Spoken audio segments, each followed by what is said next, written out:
Moin Leute, hier ist wieder euer Knipster aus Bremen. Heute gibt es einen zweiten Song von der CD und zum Nachlesen gibt es ein wunderschönes Booklet mit den ganzen Texten da drin und noch ein paar schicken Gitarren da drauf. Wunderbar gestaltet und arrangiert von Stevie Schulze. Ganz großartig, ein ganz tolles Konzept.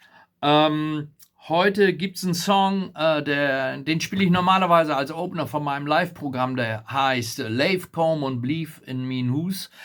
Und der Kollege Dave Goodman hat da drauf ein wunderschönes Slide-Solo gespielt und das hören wir uns jetzt mal an. And it goes something like this.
Dave!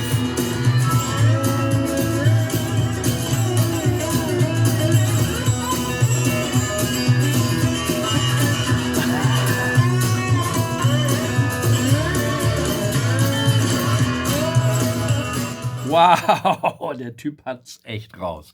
Großartig. Wenn euch das gefallen hat, und ich weiß, es hat euch gefallen, dann geht auf meine Webseite www.knipgambo.de. Dort könnt ihr diese wunderschöne CD erstehen. Alles klar, bis zum nächsten Mal. Haut jo fuchtig, bedenn. Tschüss.